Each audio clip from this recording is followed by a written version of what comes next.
Hello students, very warm good evening to all and welcome to Unacademy. This is Surbi, your educator, and I welcome you all in today's class and this session.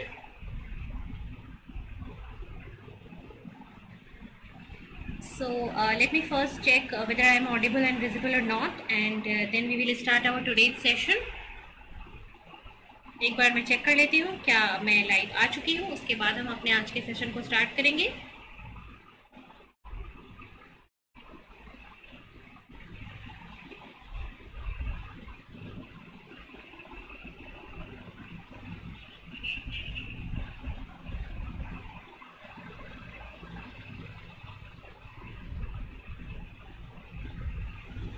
चलिए, सो आज के session में हम बात करने वाले हैं oxygen binding proteins के बारे में. ठीक है, सो प्रोटीन्स अमाइनो एसिड से रिलेटेड ये हमारा लेक्चर होगा, जिसमें से ऑक्सीजन बाइंडिंग प्रोटीन्स जो है जैसे कि हीमोग्लोबिन एंड मायोग्लोबिन, ये स्पेशल टर्शियरी स्ट्रक्चर फॉर्म करते हैं, जिनके बारे में बहुत ही इंपॉर्टेंट कैरेक्टरिस्टिक्स और इम्पॉर्टेंट पॉइंट्स हम पढ़ेंगे, जो कि CSIR के एग्जाम में आता है.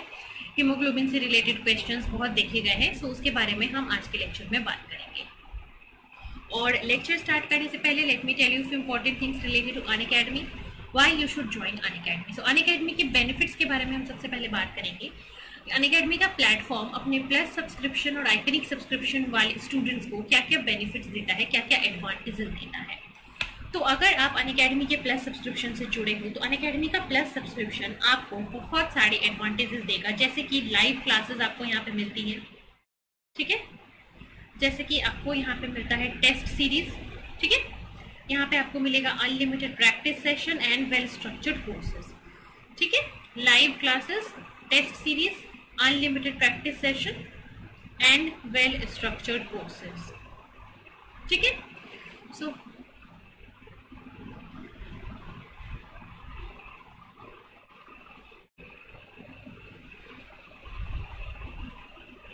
यहाँ पे आपको live class, test series, unlimited practice session and well structured courses यहाँ पे आपको मिलते हैं. कहाँ पे? प्लस सब्सक्रिप्शन पे.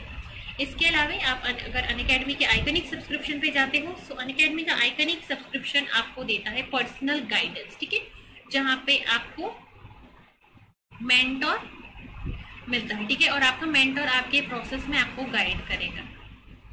ठीक है, आपके प्रोसेस ऑफ योर प्रिपरेशन में गाइड करेगा. ठीक है, वहाँ पे आपको मिलेगा स्टडी प्लानर. सो आपको कैसे अपनी प्रिपरेशन जो है वो करनी है, कैसे अपना पूरा सिलेबस एक फिक्स टाइम में एक फिक्स्ड रूटीन के साथ कंप्लीट करना है, वो आपको यहाँ पे मिलेगा स्टडी प्लानर के थ्रू. इसके अलावा आपको मिलेगा स्टडी मटेरियल. ठीक है, प्रैक्टिस क्वेश्चन, प्रैक्टिस सेट्स, ये सारी चीज़ें भी आपको यहाँ पे मिलती हैं. ठीक है, देन आपको यहाँ पे मिलता है एक्सपर्ट गाइडलाइंस. एक्सपर्ट आपके प्रिपरेशन में आपको गाइड करेंगे. आपको वो जहाँ भी आप प्रॉब्लम होगा, जो भी आप टेस्ट दोगे, ठीक है, आपका टेस्ट एनालिसिस होगा, आपके परफॉर्मेंस को एनालाइज किया जाएगा. सो ये सारी जो बेनिफिट्स हैं, ये अनअकैडमी का आइकनिक सब्सक्रिप्शन आपको देता है. ठीक है, अनअकैडमी प्लस और अनअकैडमी आइकनिक के अपने अपने फायदे हैं, और आप जिस सब्सक्रिप्शन से भी जुड़ना चाहते हो आप जुड़ सकते हो. ठीक है, और सब्सक्रिप्शन लेने के लिए आपको क्या करना है, आपको अनअकैडमी का लर्निंग ऐप डाउनलोड करना है सबसे पहले. ठीक है, अनअकैडमी लर्निंग ऐप आप डाउनलोड कर पाओगे प्ले स्टोर से, और उसके बाद आपको इसको क्या करना है, इंस्टॉल करना है. इंस्टॉल करने के बाद you have to select your goal as CSIR UGC NET. ठीक है, CSIR UGC नेट जो है वो आपको गोल सेलेक्ट करना है. ठीक है, देन आपको यहाँ पे अगर फ्री क्लासेस देखनी है तो आप फ्री लाइव क्लासेस के ऑप्शन को देख सकते हो. ठीक है, फ्री लाइव क्लास आप अगर देखना चाहते हो, ठीक है, देन आप फ्री क्लासेस देख सकते हो. इसके अलावा अगर आप प्लस सब्सक्रिप्शन लेना चाहते हो या फिर आइकनिक सब्सक्रिप्शन लेना चाहते हो तो आप यहाँ से क्लिक करोगे and then you have to click on the get subscription. ठीक है, गेट सब्सक्रिप्शन पे आप क्लिक करोगे. जैसे ही आपने गेट सब्सक्रिप्शन पे क्लिक किया, उसके बाद आपको क्या करना है, आपको अपना प्लान चूज करना है. ठीक है, चूज योर प्लान. ठीक है, अगर आप मान लो 12 मंथ का सब्सक्रिप्शन लेना चाहते हो या 24 मंथ्स का सब्सक्रिप्शन लेना चाहते हो तो यहाँ से सेलेक्ट करो. एंड रिमेंबर वन थिंग, जब भी आप सब्सक्रिप्शन लेना चाहो आपको यहाँ पे एक रेफरल कोड एंटर करना होता है, और आप Surbi01 कोड यूज करोगे अगर, तो आपको मिलेगा अनअकैडमी से 10%. ठीक है, उसके बाद you can do the payment, और पेमेंट करने के बाद फिर आप अनअकैडमी प्लस के स्टूडेंट बन जाओगे, ठीक है। और अनअकैडमी प्लस स्टूडेंट बनने के बाद आप जितने भी नए बैचेस लॉन्च होते हैं, आप उन सारे नए बैचेस में अपने आप को इनरोल कर पाओगे। जैसे कि अ न्यू आउटसाइन batch for the CSIR NET, ठीक है, इस आप बैच में अपने आप को इनरोल कर सकते हो। ये 13 अक्टूबर से स्टार्ट होगा, ठीक है। देन एक आपका बैच हो रहा है, नया बैच,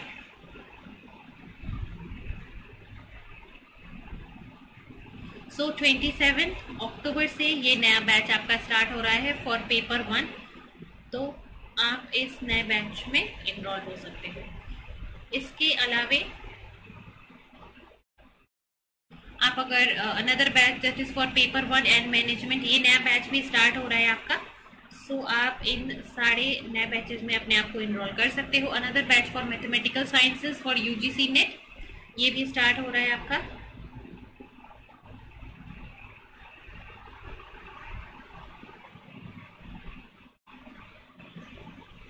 देन अगर आप अभी सब्सक्रिप्शन ले रहे हो फ्रॉम 21 to 27 ऑफ सितंबर, सो यहाँ पे अगर आप 12 मंथ का सब्सक्रिप्शन लेते हो, सो 12 मंथ के सब्सक्रिप्शन के साथ आप यहाँ पे, ठीक है, 12 मंथ के सब्सक्रिप्शन के साथ आप 2 मंथ का सब्सक्रिप्शन आपको फ्री में मिल जाएगा, ठीक है, प्लस सब्सक्रिप्शन के पास। इसके अलावे अगर आप यहाँ पे 6 मंथ का सब्सक्रिप्शन लेते हो तो 1 मंथ का ऑफर, और 24 मंथ का सब्सक्रिप्शन लेते हो तो 3 मंथ का ऑफर आपको मिल जाएगा फ्रॉम 21 to 31 ऑफ सितंबर। सो ये सारी ऑफर्स अभी आपके लिए है। ये बस मैं आपको इसलिए बताना चाहती हूँ कि जो लोग अभी सब्सक्रिप्शन के लिए इंटरेस्टेड हैं वो इस टाइम पे सब्सक्रिप्शन के लिए जा सकते हैं, ठीक है। So now we will be starting our lecture for today, that is oxygen binding protein, ठीक है। ऑक्सीजन बाइंडिंग प्रोटीन, सो वैसे प्रोटीन जो ऑक्सीजन से बाइंड करते हैं उनको हम बोलते हैं ऑक्सीजन बाइंडिंग प्रोटीन, ठीक है। So myoglobin and haemoglobin, these are the most studied and the best understood proteins. They were the first proteins for which 3D structures were determined, ठीक है। सो मायोग्लोबिन और हीमोग्लोबिन दो ऐसे proteins हैं जिनके 3D structure को सबसे ज़्यादा स्टडी किया गया है। And these two molecule illustrate most important and every aspect of biochemical process, because oxygen binding proteins जो होते हैं वो प्रोटीन्स क्या करते हैं, these oxygen binding proteins bind to their ligand, ठीक है। ये लाइगेंड से कैसे बाइंड करते हैं, रिवर्सिबली बाइंड करते हैं, ठीक है। The reversible binding of ligand to a protein is explained by this oxygen binding protein, ठीक है।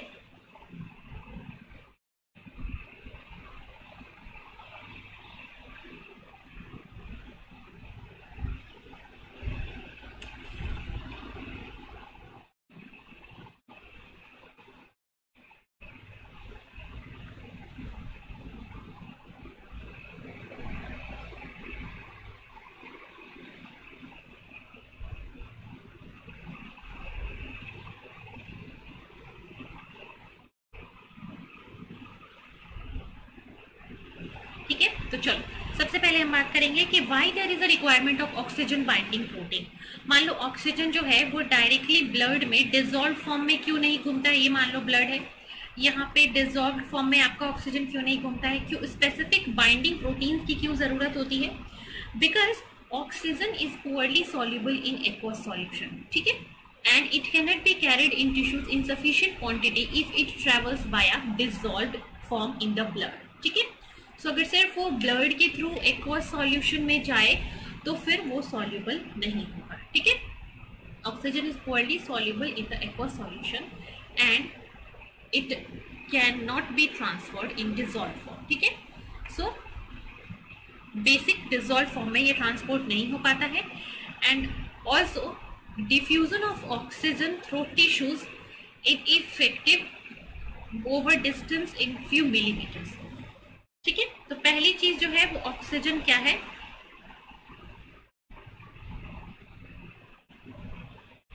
One second,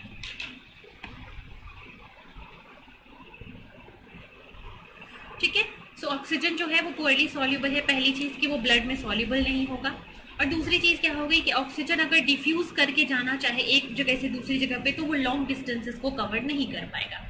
and due to this reason the larger multicellular organism, they evolve themselves and there will be evolution of proteins, and this evolution will allow transport and store oxygen with the help of a protein। ठीक है, clear? सो ये reason समझ में आया सबको कि oxygen binding proteins की जरूरत क्यों होती है। ठीक है, ऑक्सीजन बाइंडिंग प्रोटीन्स की रिक्वायरमेंट क्या है। ठीक है, ये चीज सबसे पहले मुझे बताओ, आप सबको क्लियर है या नहीं? What is the requirement of oxygen binding protein?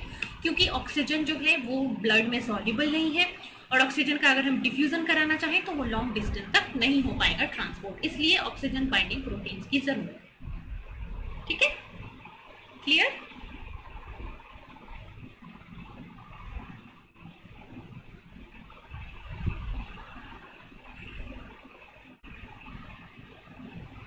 चलिए फटाफट से बताओ कमेंट के अंदर अगर ये क्लियर है तो फिर हम आगे बढ़ेंगे।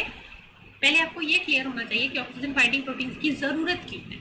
बेस यहीं से स्टार्ट होता है, why specific proteins are required जो कि ऑक्सीजन से बाइंड करे। ठीक है, ब्लड के थ्रू क्यों नहीं वो ट्रेवल कर लेता है। ठीक है, क्लियर?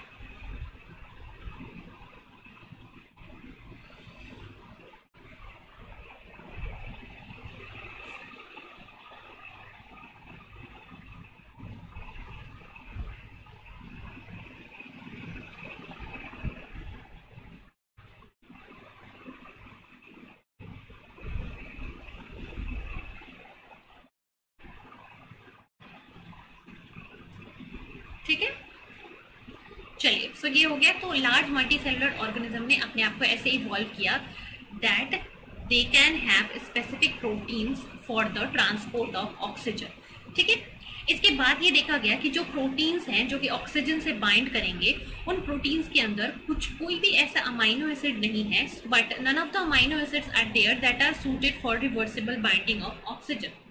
तो पहले तो प्रोटीन्स जो है वो ऑक्सीजन से बाइंड कर सकते हैं, इस चीज को सॉल्व किया गया।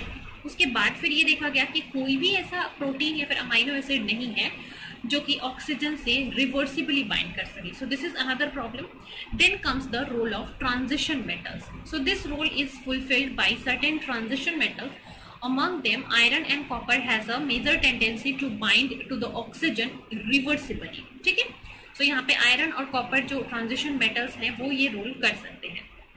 इसलिए multicellular organism exploit this properties of metals, most commonly iron, to carry oxygen. So multicellular organism ने क्या किया, एक प्रोटीन बनाया, उस प्रोटीन में आयरन को फ्यूज कराया और आयरन से ऑक्सीजन को बाइंड कराया। सो बेसिकली ऐसा कुछ स्ट्रैटेजी, ऐसा कुछ मैकेनिज्म जो है वो मल्टीसेलुलर ऑर्गेनिज्म करते हैं। सो यहाँ पे क्या होता है, हाउएवर अगर ये प्रोटीन है यहाँ पे फ्री आयरन है, सो फ्री आयरन रहने का एक और प्रॉब्लम होगा, वो क्या है, दैट फ्री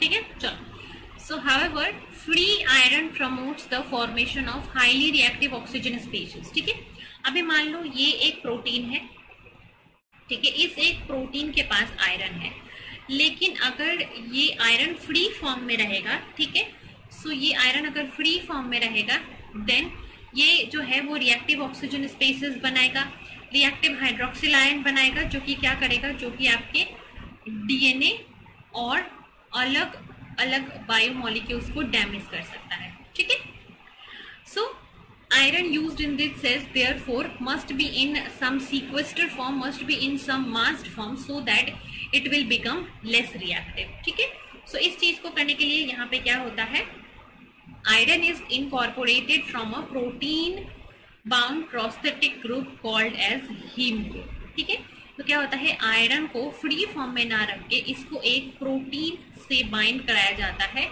और प्रोटीन का भी कौन सा part, prosthetic part, that is the heme part, ठीक है। प्रोटीन के हीम पार्ट से उसको बाइंड कराया जाता है, ठीक है। So iron is incorporated into a protein bound prosthetic group called as heme, ठीक है। And a prosthetic group is a compound which is permanently associated with a protein part. तो देखो यहाँ पे क्या होता है, basically there is a protein part, ठीक है, देन एक प्रोटीन पार्ट होता है, एक यहाँ पे नॉन प्रोटीन पार्ट होगा, ठीक है, और इस नॉन प्रोटीन से ऑक्सीजन एसोसिएटेड होगा, ठीक है। This non protein part is the prosthetic group,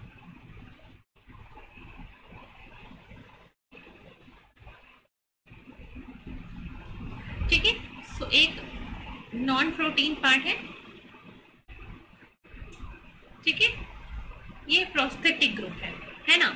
so non protein part जो है वो क्या है, वो एक प्रोस्थेटिक ग्रुप है, और इस प्रोस्थेटिक ग्रुप से ऑक्सीजन एसोसिएटेड रहता है, और ये प्रोस्थेटिक ग्रुप जो है वो एक प्रोटीनेशियस पार्ट से एसोसिएटेड होता है ना। So iron is often incorporated into a prosthetic group that is heme group, right. So heme consists of, basically heme prosthetic group क्या होता है, this heme consists of a complex organic ring, ठीक है, which is composed of protoporphyrin to which a single iron atom is bind in the Fe+2 state, ठीक है। So heme group के अंदर क्या होता है, एक protoporphyrin ring क्या होता है इसके अंदर, ठीक है। प्रोटोपोर्फायरिन रिंग यहाँ पे होगा, और इस प्रोटोपोर्फायरिन रिंग से एक आयरन Fe+2 से बाइंड रहेगा, ठीक है। The iron atom has 6 coordination bonds, 4 with the nitrogen atom that is a part of the protoporphyrin ring and 2 which is perpendicular to the porphyrin, ठीक है।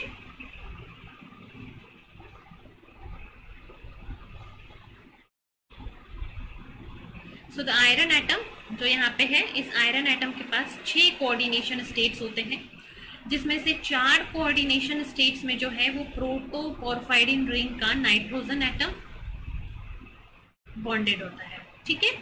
एंड इन 4 के अलावा जो बाकी के 2 कोऑर्डिनेशन बॉन्ड्स होते हैं, दीज आर परपेंडिकुलर, ठीक है, ये परपेंडिकुलर होते हैं, जिसमें से एक जो है वो आपके प्रोटीन से एसोसिएटेड होता है और एक ऑक्सीजन से एसोसिएटेड होता है, ठीक है। So the coordinated nitrogen atom helps to prevent the conversion of heme iron to ferric form, ठीक है। ये जो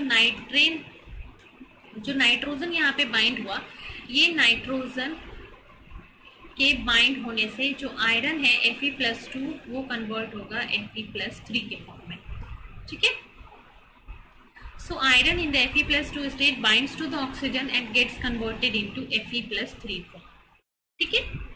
So heme is found in many oxygen binding proteins and other proteins like cytochromes, ठीक है। साइटोक्रोम्स, हीमोग्लोबिन, मायोग्लोबिन, इन सब में आपका क्या रहता है, Fe+2 Fe+3 में कंजर्व होने से बचता है, ठीक है। सो आयरन एटम के 6 कोऑर्डिनेशन होंगे, जिसमें से 4 नाइट्रोजन के साथ बॉन्डेड होते हैं, ठीक है, एक जो है वो आपके प्रोटीन के साथ बॉन्डेड होता है, और जो एक होता है वो ऑक्सीजन के साथ इंटरैक्ट करता है, ठीक है। Clear?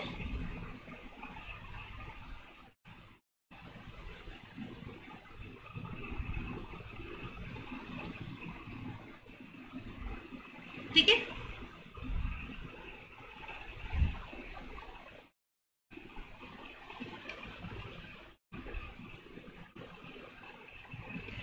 So heme consists of a complex ring structure that is a protoporphyrin ring and it has a iron in Fe+2 form, ठीक है। So ये आयरन है Fe+2 फॉर्म में, और ये है प्रोटोपोर्फायरिन रिंग 1, 2, 3 and 4, ठीक है। ये 4 प्रोटोपोर्फायरिन रिंग है और बीच में एक आयरन एटम है, ये है आपका पूरा का पूरा प्रोटोपोर्फायरिन रिंग।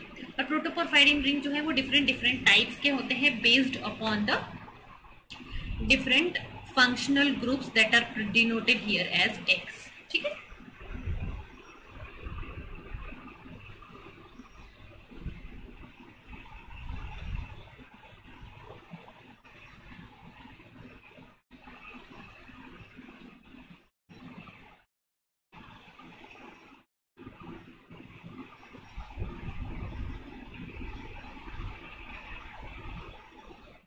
ठीक है, सो ये हो गया आपका protoporphyrin ring.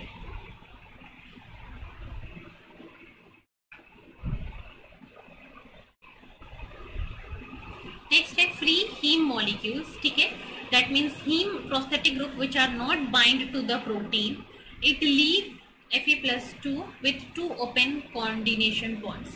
Simultaneous reaction of one O2 molecule can result in irreversible conversion of Fe+2 to Fe+3.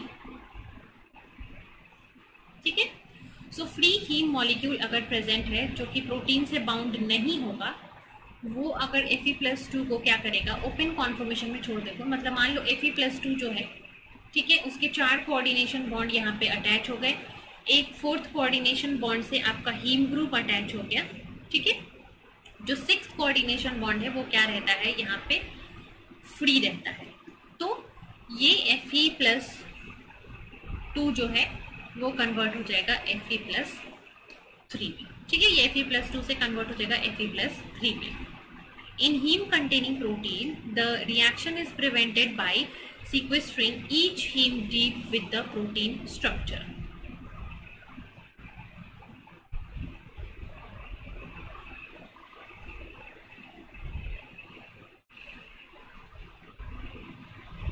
ठीक है, सो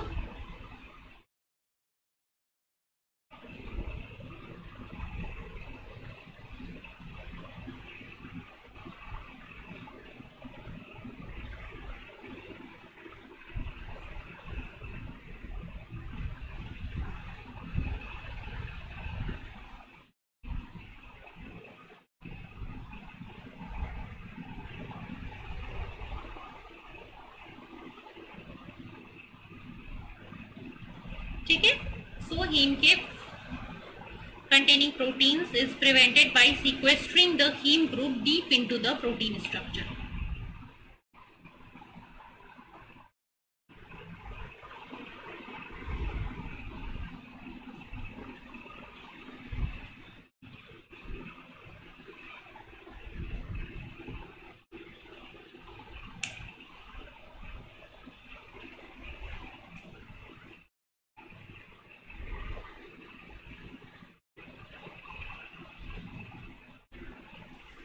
ठीक है, in haem containing protein this reaction is prevented by sequestering the haem deep into the group. ठीक है, and globin protein के साथ haem जो है वो एसोसिएटेड होता है।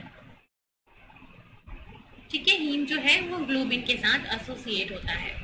So in globin one of the 2 coordination bonds are occupied by the nitrogen, ठीक है, which is the histidine residue of the globin protein. ठीक है, सो देखो क्या होता है, ये है आपका हीम ग्रुप।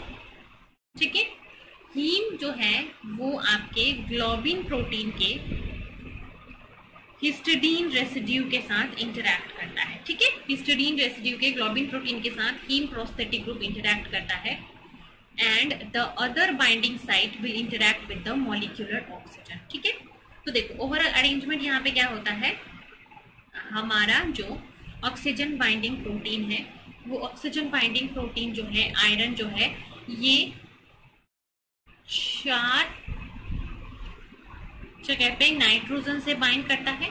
इसका 5th कोऑर्डिनेशन बॉन्ड जो है, इसका 5th कोऑर्डिनेशन बॉन्ड जो है वो इंटरैक्ट करता है किसके साथ, 5th कोऑर्डिनेशन बॉन्ड इंटरैक्ट करता है ग्लोबिन प्रोटीन के साथ, ग्लोबिन प्रोटीन के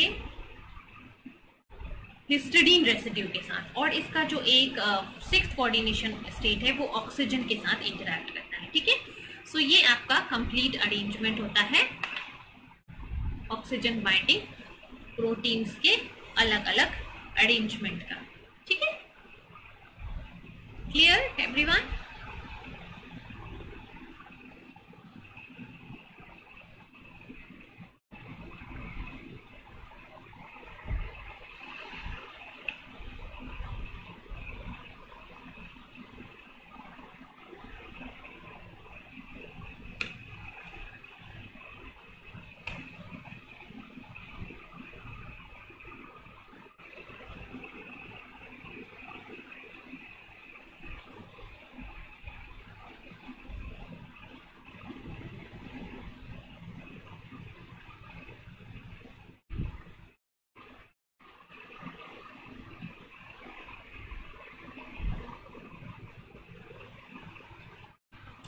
ठीक है, clear? So this view shows that the two coordination bond of Fe+2 are perpendicular to the porphyrin ring, and out of these two bonds, one will coordinate with the histidine residue of histidine 93 of the globin protein, and other will bind to the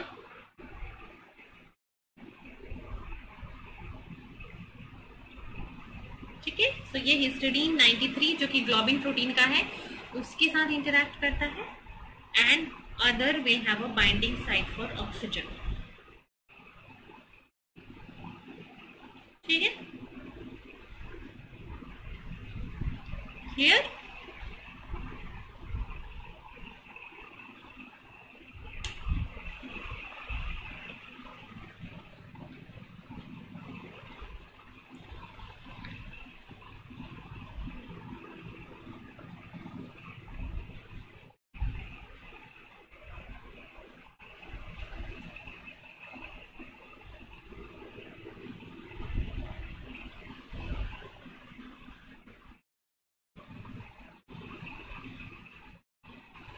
okay, I am sorry everyone, मैंने अभी आपका comment देख रही हूँ। So ma'am, how many units have we done here?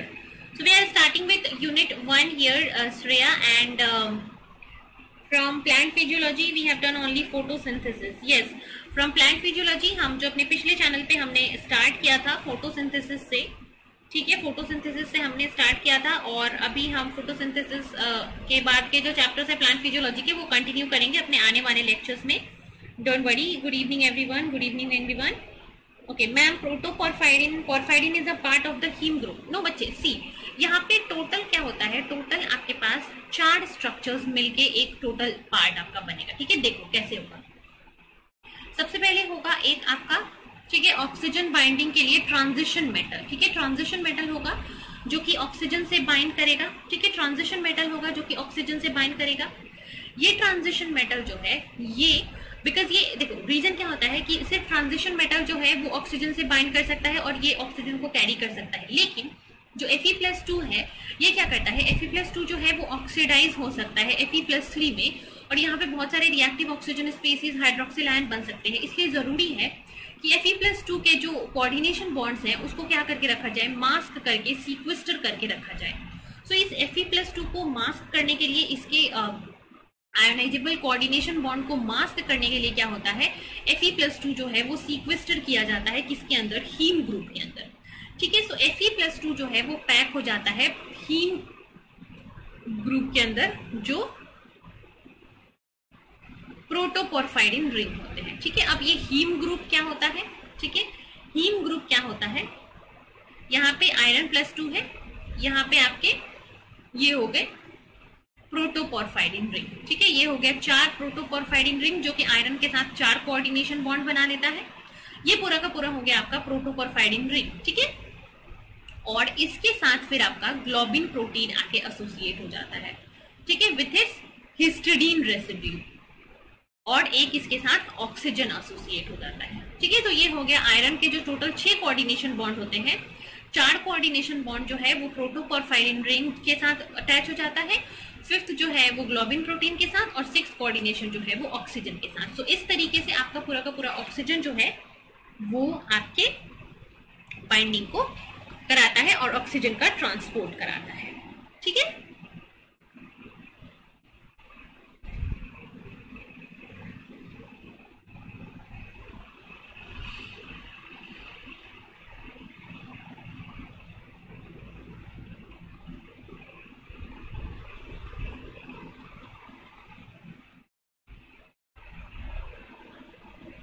Clear everyone? आया समझ में पूरा का पूरा ये ऑक्सीजन बाइंडिंग प्रोटीन का क्या कॉन्सेप्ट है। सो यहाँ पे क्या हो गया, ये हो गया आपका ग्लोबिन प्रोटीन का हिस्टिडीन रेसिड्यू। ठीक है, यहाँ से ऑक्सीजन और इसके बाद 4 जगह से इससे आपका प्रोटोपोरफायरिन रिंग बाइंड करेगा। ठीक है, so haem consist of complex ring structure that is the protoporphyrin ring. So ये 4 रिंग्स मिलके कंप्लीट एक प्रोटोपोरफायरिन स्ट्रक्चर बनाते हैं जो कि आपका होता है हीम, और फिर इस आयरन के साथ एक जगह ग्लोबिन प्रोटीन अटैच होता है, एक जगह ऑक्सीजन अटैच होता है, और टोटल स्ट्रक्चर आपका बनता है हीमोग्लोबिन। ठीक है, नेक्स्ट बात करें, globins are family of oxygen binding proteins. Globins क्या होते हैं? ऑक्सीजन बाइंडिंग प्रोटीन्स होते हैं। सो हीमोग्लोबिन जो है वो ग्लोबिन फैमिली का एक पार्ट है। Apart from haemoglobin other proteins are also there, जो कि आपके ग्लोबिन्स फैमिली के होते हैं, जैसे कि myoglobin. So myoglobin basically facilitates the oxygen diffusion in muscles, and myoglobin is particularly abundant in muscles of diving marine animals like seals and whales, जो कि लॉन्ग टाइम तक क्या करते हैं? वाटर में स्विम करते हैं, तो उनके मसल्स के अंदर ये मायोग्लोबिन होता है। ठीक है,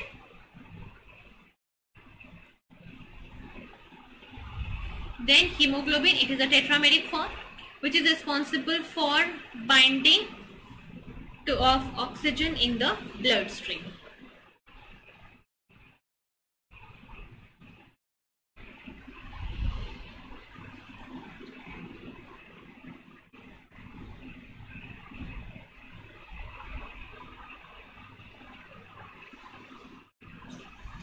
ठीक है, सो मोनोमेरिक होता है मायोग्लोबिन, जो कि मसल्स के अंदर होगा, और हीमोग्लोबिन होता है जो कि ब्लड में ऑक्सीजन को ट्रांसपोर्ट करता है। ठीक है, the monomeric neuroglobin is expressed in neurons. ठीक है, सो मायोग्लोबिन जैसे मसल्स में हो गया, हीमोग्लोबिन ब्लड में हो गया, न्यूरोग्लोबिन न्यूरॉन्स में हो गया, और साइटोग्लोबिन जो है वो कहाँ होता है? वो आपके ब्लड वेसल्स में होता है। और ये सबका काम क्या होता है? ऑक्सीजन का बाइंडिंग। ठीक है,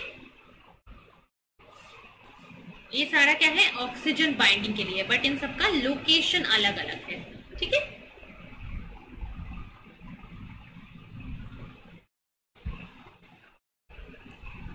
क्लियर?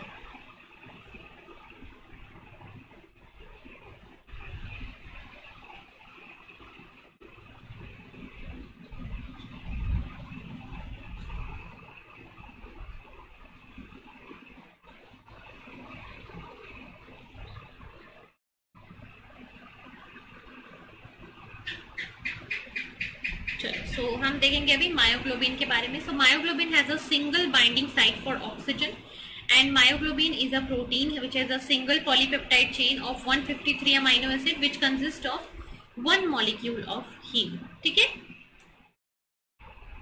देन अगर हम बात करेंगे फर्दर हीमोग्लोबिन के बारे में। ठीक है, सो एक्सरे एनालिसिस ऑफ हीमोग्लोबिन जो है वो हीमोग्लोबिन के दो मेजर कॉन्फॉर्मेशंस में बताया गया है।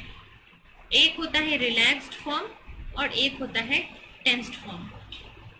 ठीक है, एक है रिलैक्स्ड फॉर्म, एक है टेंस्ड फॉर्म। रिलैक्स्ड फॉर्म के बारे में हम सबसे देखें, सो रिलैक्स्ड फॉर्म के पास oxygen has highest affinity of haemoglobin in the relaxed state. ठीक है, सो रिलैक्स्ड स्टेट में ऑक्सीजन जो है वो हाईएस्ट एफिनिटी रखता है हीमोग्लोबिन के लिए, and binding of oxygen will stabilise the relaxed state. मतलब रिलैक्स्ड स्टेट में ऑक्सीजन बाइंड करता है किससे? आपके हीमोग्लोबिन से। जब हीमोग्लोबिन रिलैक्स्ड स्टेट में रहता है तो वो ऑक्सीजन से बाइंड करता है। Then tensed form, tensed form in the deoxyhaemoglobin form, and binding of oxygen with the T form will trigger a conformational change like the narrowing of its binding pocket which will allow the induction into the R form. ठीक है, तो मान लो अभी आपका क्या है? Haemoglobin tense form में है, हीमोग्लोबिन टेंस फॉर्म में है, और इससे जैसे ही ऑक्सीजन बाइंड करेगा सो ये टेंस फॉर्म के अंदर कॉन्फॉर्मेशनल चेंज होगा, और इस कॉन्फॉर्मेशनल चेंज के बाद क्या होगा? वो रिलैक्स फॉर्म में कन्वर्ट हो जाएगा। ठीक है, सो जैसे ही ऑक्सीजन से बाइंड करता है आपका वो ऑक्सीजन जो है रिलैक्स्ड फॉर्म में,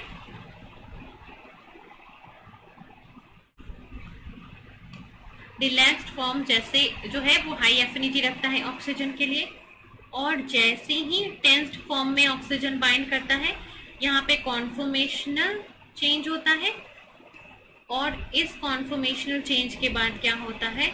टेंस्ड फॉर्म जो है वो वापस कन्वर्ट होता है रिलैक्स्ड फॉर्म में। ठीक है, so this is the conformational change. Clear?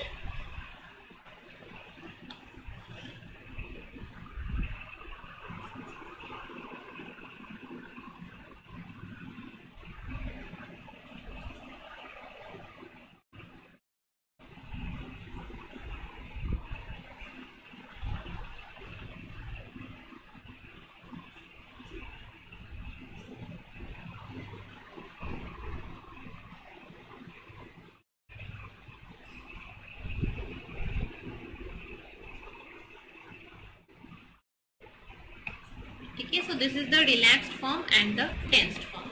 ठीक है।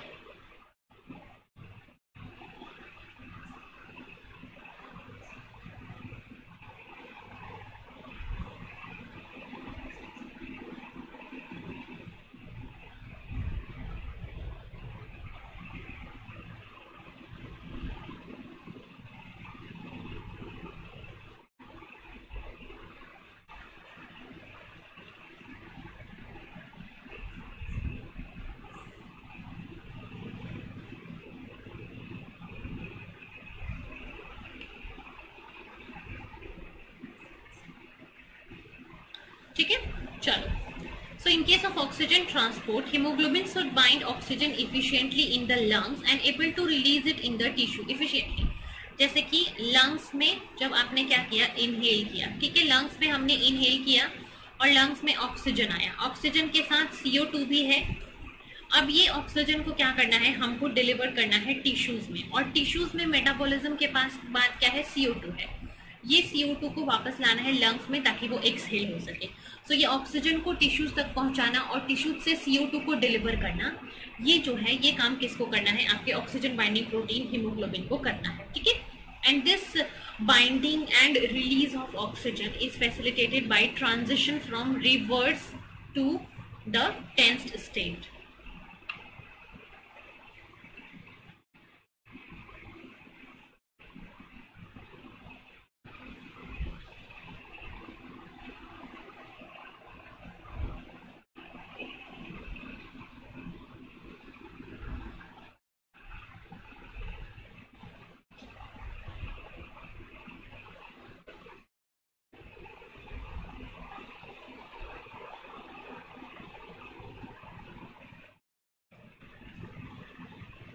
ठीक है।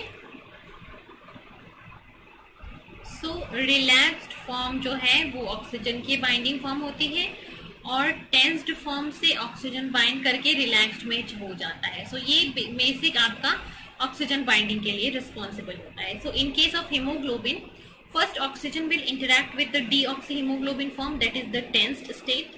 ठीक है, ठीक है। तो जैसे ही ऑक्सीजन बाइंड करेगा टेंस्ड स्टेट से, इट विल अंडरगो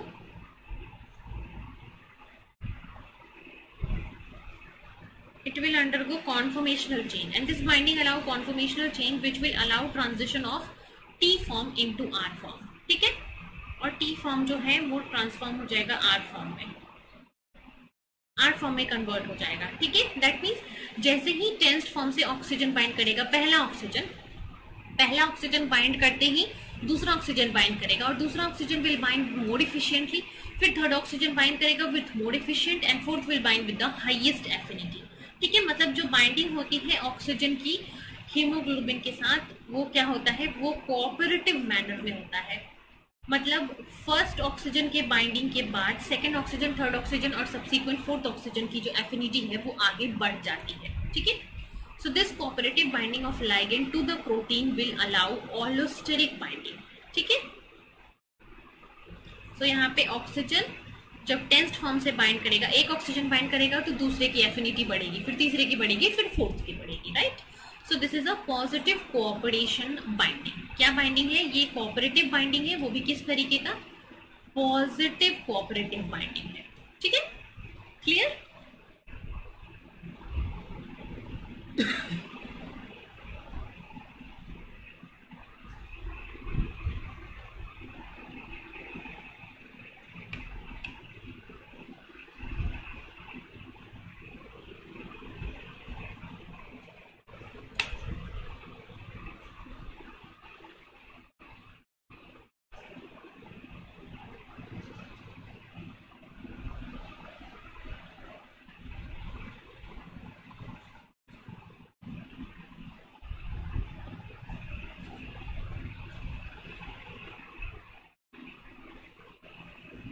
ठीक है, सो ये हो गया पॉजिटिव कोऑपरेशन।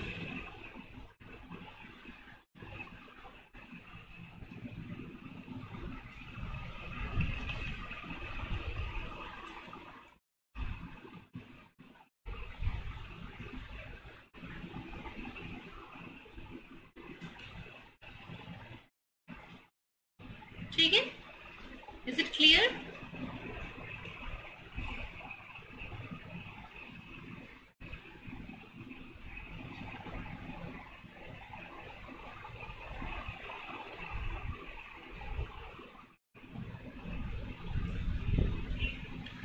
नेक्स्ट अभी हम ऑक्सीजन के सैचुरेशन कर्व को देखेंगे।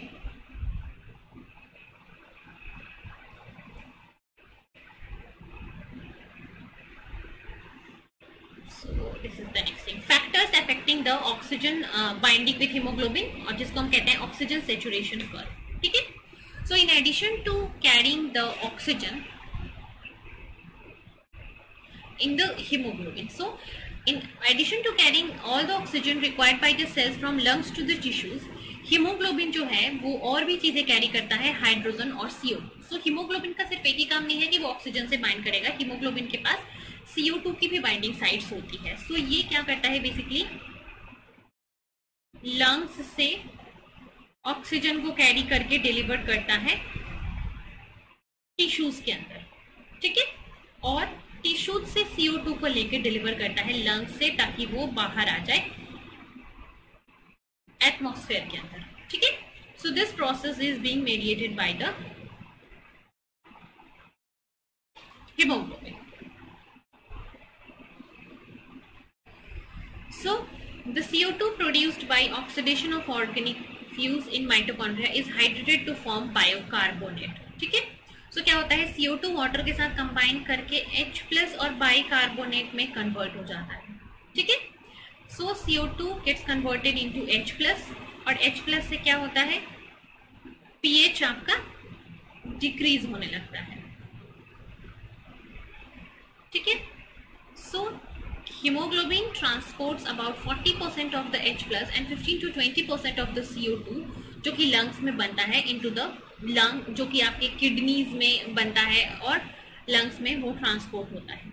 ठीक है, the binding of H+ and CO2 is inversely related to the binding of oxygen. ठीक है, जैसे कि हीमोग्लोबिन से अगर CO2 बाइंड कर रहा है तो CO2 के बाइंडिंग करने से ऑक्सीजन की बाइंडिंग जो है वो क्या करेगी, इन्फ्लुएंस होगी। जैसे कि हीमोग्लोबिन से अगर H+ बाइंड कर रहा है तो उससे भी ऑक्सीजन की बाइंडिंग इन्फ्लुएंस होगी। मतलब कि H+ और CO2 के बाइंडिंग से आपका बाइंडिंग ऑफ ऑक्सीजन अफेक्ट होगा। मतलब H+ और CO2 अगर ज्यादा है तो वो ऑक्सीजन को बाइंड होने नहीं देता है। That means at relatively low pH मतलब जब H+ हाई है और हाई CO2 है, then at this time the affinity of hemoglobin for oxygen will decreases. ठीक है, so as the relatively low pH पे और high CO2 concentration पे आपका हीमोग्लोबिन जो है वो उसकी एफिनिटी क्या हो जाएगी, डिक्रीज हो जाएगी। ठीक है,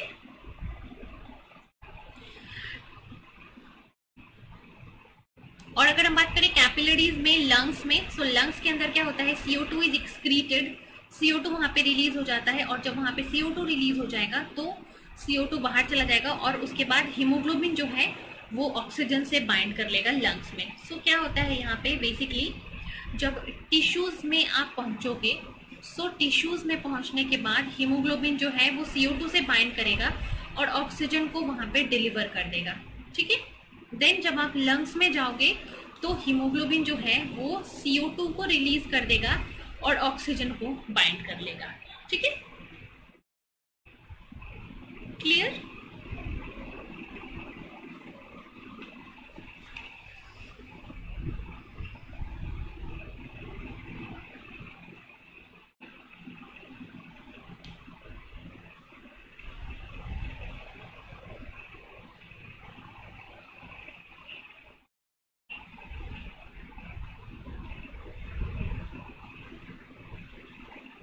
And this effect of pH and CO2 concentration on the binding and release of hemoglobin, तो जहाँ पे CO2 ज्यादा होता है वहां पे क्या होता है कि हीमोग्लोबिन रिलीज हो जाता है, और जहाँ पे O2 ज्यादा होगा तो वहां पे CO2 रिलीज हो जाएगा। तो ये जो CO2 के कंसेंट्रेशन से ऑक्सीजन की बाइंडिंग अफेक्ट होती है, इस प्रोसेस को हम बोलते हैं Bohr effect. And this is important, इसके ऊपर क्वेश्चंस आते हैं एग्जाम में।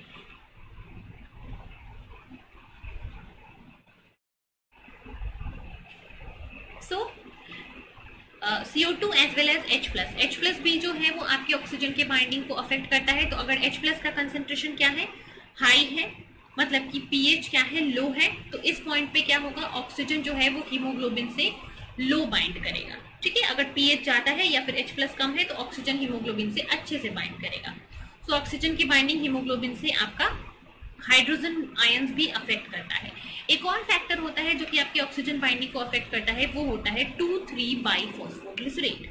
सो oxygen binding to haemoglobin is also affected by 2,3-बाइफॉस्फोग्लिसरेट, and this biphosphoglycerate BPG is present in high concentration in RBC। RBC के अंदर ये इरिथ्रोसाइट्स जो होते हैं वो हाई कंसंट्रेशन में प्रेजेंट होते हैं। And the presence of this 2,3-BPG is known to greatly reduce the affinity of hemoglobin for oxygen। जो हीमोग्लोबिन की एफिनिटी है ऑक्सीजन के लिए, उस हीमोग्लोबिन की एफिनिटी को जो है वो 2,3-BPG क्या करता है, रिड्यूस करता है। ठीक है, दैट मीन्स BPG अगर ज्यादा होगा, बाइफॉस्फोग्लिसरेट अगर ज्यादा होगा, तो ऑक्सीजन और हीमोग्लोबिन की बाइंडिंग एफिनिटी जो है वो क्या होगी, लो होगी। राइट, कैसे ये लो करता है अगर हम उसकी बात करें, one second. Okay Shreya, after finishing this I will explain it to you again the transport mechanism. पहले ये देख लेते हैं, फिर देखेंगे transport. So the site of 2,3-BPG binding in the hemoglobin is the cavity between the beta subunits। ठीक है, so जो टेंस्ड स्टेट होता है अपना, इस टेंस्ड स्टेट में 2,3-BPG जाकर बाइंड कर लेगा अल्फा बीटा जो कॉम्प्लेक्स होते हैं हीमोग्लोबिन के, उसकी कैविटी के अंदर। और कैविटी के अंदर बाइंड करने से ये क्या करेगा, ये टेंस्ड फॉर्म को क्या कर देगा, लॉक कर देगा। और जब टेंस्ड फॉर्म लॉक हो जाएगा, सो टेंस्ड फॉर्म रिलैक्स्ड फॉर्म में नहीं ट्रांसफर हो जाएगा, और relaxed form is responsible for binding with oxygen with high affinity. तो टेंस्ड फॉर्म ही रह जाएगा, रिलैक्स्ड फॉर्म बन ही नहीं पाएगा। और जब रिलैक्स्ड फॉर्म नहीं बनेगा तो ऑक्सीजन जो है वो हाई एफिनिटी के साथ हीमोग्लोबिन से बाइंड नहीं कर पाएगा। सो बेसिकली 2,3-BPG आपका क्या करता है, वो हीमोग्लोबिन के स्ट्रक्चर को टेंस्ड फॉर्म में लॉक कर देता है। और जब वो टेंस्ड फॉर्म में लॉक हो जाएगा तो tensed to relaxed conformational change नहीं होगा, और जब रिलैक्स्ड फॉर्म नहीं बनेगा तो ऑक्सीजन की एफिनिटी जो है वो हीमोग्लोबिन के लिए नहीं बढ़ेगी। सो basically this is the mechanism. जब 2,3-BPG ज्यादा होगा तो ऑक्सीजन की एफिनिटी कम हो जाएगी, क्योंकि तब हीमोग्लोबिन क्या है, टेंस्ड फॉर्म में है। और ऑक्सीजन की जो एफिनिटी है वो हीमोग्लोबिन के लिए ज्यादा कब होती है, रिलैक्स्ड फॉर्म में। सो ये रीजन है 2,3-BPG के आपके हीमोग्लोबिन के स्ट्रक्चर को चेंज ना करने देना। और जब हीमोग्लोबिन का स्ट्रक्चर टेंस्ड फॉर्म में लॉक हो जाएगा तो उस पॉइंट ऑफ टाइम पे आपकी जो एफिनिटी है वो कम हो जाएगी। ठीक है, is it clear everybody?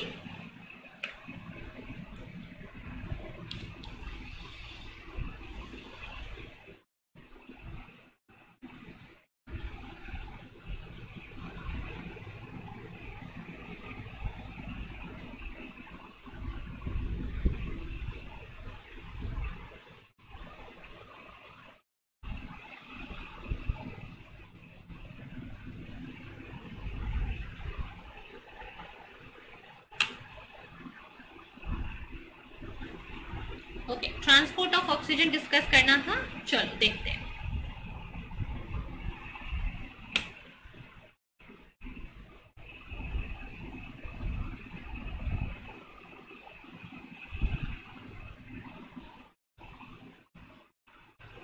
Right, so okay let's see. सबसे पहले हम बात करेंगे लंग्स में। ठीक है, सो लंग्स के अंदर क्या होता है, आपने ऑक्सीजन को क्या किया, इनहेल किया।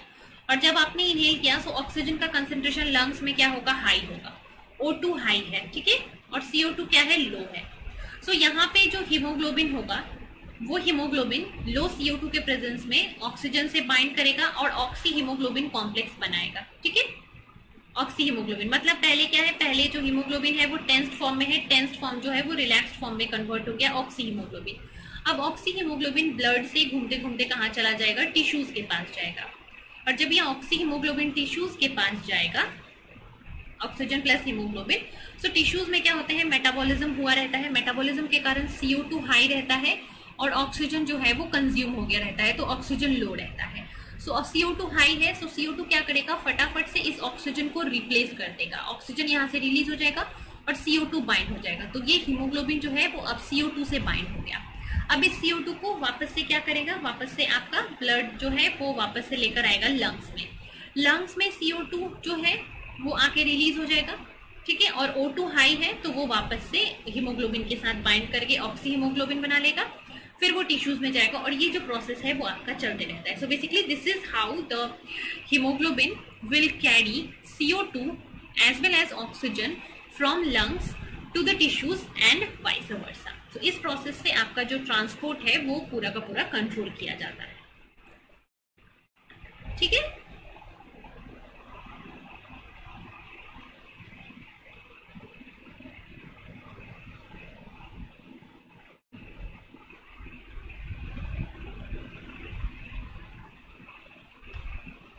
क्लियर है। सो 3 फैक्टर्स बेसिकली हमने देखे कौन कौन से, CO2, H+ और 2,3-BPG। ये तीनों कैसे आपके हीमोग्लोबिन के बाइंडिंग एफिनिटी को ऑक्सीजन के साथ चेंज करते हैं, वो हम अभी यहाँ पे ग्राफ्स के फॉर्म में देखेंगे। तो यहाँ पे वाई एक्सिस में क्या है देख लो, ऑक्सीजन सेचुरेशन ऑफ हीमोग्लोबिन, मतलब कितना हीमोग्लोबिन ऑक्सीजन के साथ बाइंडेड फॉर्म में है। ठीक है, कितना ऑक्सीजन हीमोग्लोबिन के साथ बाइंडेड फॉर्म में है वो आपके वाई एक्सिस में है। और ये है ऑक्सीजन का कितना प्रेशर, मतलब कितने ऑक्सीजन के प्रेशर में कितना हीमोग्लोबिन ऑक्सीजन से बाउंड फॉर्म में है, ये आपको बता रहा है। अब यहाँ पे राइट शिफ्ट और लेफ्ट शिफ्ट का मतलब समझो। मान लो ये है आपका ऑक्सीजन और हीमोग्लोबिन का कर्व, अगर कोई कर्व यहाँ शिफ्ट हो रहा है और कोई कर्व यहाँ शिफ्ट हो रहा है, इसका मतलब क्या है। सो इसमें एक वैल्यू होती है P50 की। ठीक है, P50 की वैल्यू का मतलब क्या होता है, अगर ऑक्सीजन सिचुएशन के टर्म में देखो, सो P50 वो वैल्यू होता है, P50 वो प्रेशर होता है। ठीक है, P50 वो प्रेशर होता है जो कि आपके ऑक्सीजन के सेचुरेशन को कितना रखे, 50% रखे। मतलब ऑक्सीजन का pressure which is responsible for 50% haemoglobin saturation with oxygen. तो अगर आप इस A, B और C इन तीनों में बात करो, तो ये अगर हम नॉर्मल हीमोग्लोबिन की बात करें, तो नॉर्मल हीमोग्लोबिन के लिए P50 की वैल्यू अगर ये है, मान लो this is something called let's say 30 value, arbitrary value दे रही हूँ, तो जब ये राइट शिफ्ट होगा तो P50 की वैल्यू क्या हो गई, बढ़ के 50 हो गई। और जब ये लेफ्ट शिफ्ट होगा तो P50 की वैल्यू घट के मान लो 10 हो गई। सो 10 वैल्यू कम होने का मतलब क्या है कि लो प्रेशर पे ही ऑक्सीजन सेचुरेशन ज्यादा है, that means it is better. So low haemoglobin, low oxygen concentration पे अगर हीमोग्लोबिन का सेचुरेशन ज्यादा हो रहा है, दैट मीन्स ऑक्सीजन और हीमोग्लोबिन की एफिनिटी ज्यादा है। तो यहाँ से अभी आप देख पाओगे कि राइट शिफ्ट का मतलब क्या हुआ कि अगर आपका कर्व राइट हैंड साइड में शिफ्ट हो रहा है, सो P50 की वैल्यू जो है वो क्या हो रही है, इंक्रीज हो रही है। P50 की वैल्यू राइट शिफ्ट में इंक्रीज होती है और लेफ्ट शिफ्ट में P50 की वैल्यू डिक्रीज होती है। P50 क्या होता है, P50 is the partial pressure of oxygen at which 50% of the hemoglobin is saturated with oxygen। ठीक है, तो समझ में आया P50 क्या होता है, राइट शिफ्ट और लेफ्ट शिफ्ट क्या होता है, बताइए मुझे कमेंट के अंदर अगर सबको समझ में आ गया, क्लियर है तो।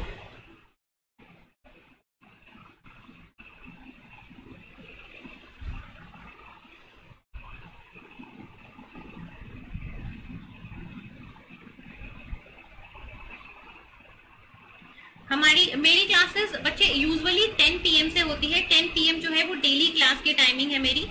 ठीक है, डेली क्लास की टाइमिंग 10 PM है और बाकी किसी किसी दिन we will be having lectures at 8 AM also. 8 AM में हमारा MCQ सेशन होता है यूजुअली।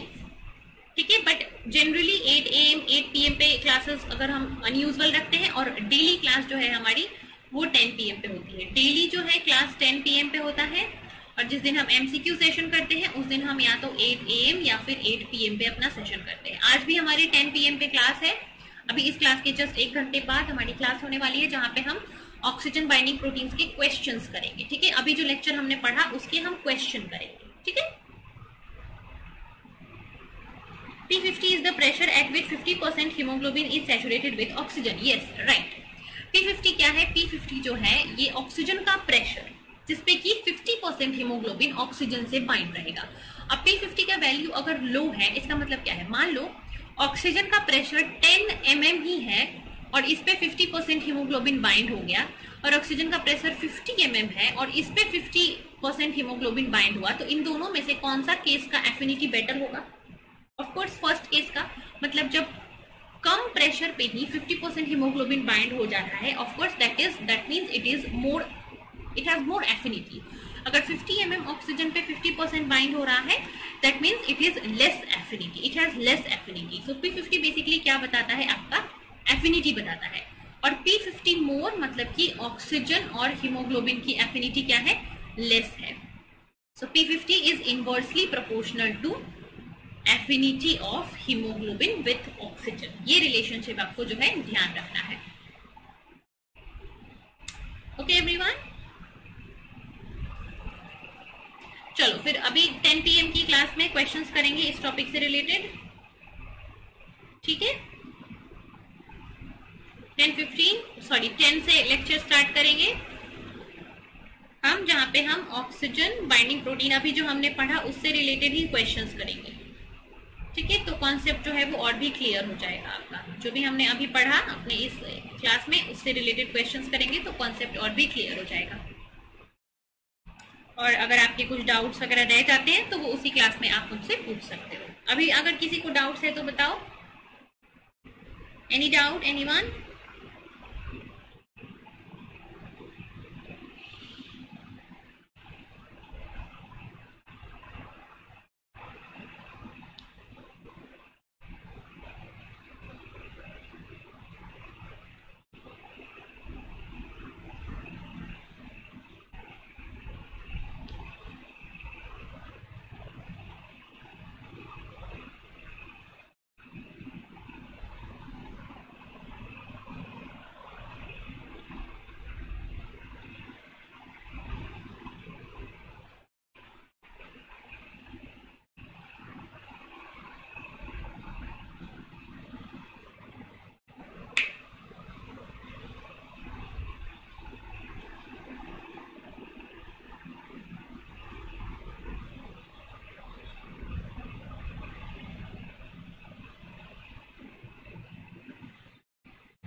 ठीक है, चलो फिर आज के लेक्चर को हम यही पे एंड करेंगे एंड मिलते हैं अपने नेक्स्ट क्लास में जो कि है 10 PM पे, ठीक है। चलिए, तो thank you so much and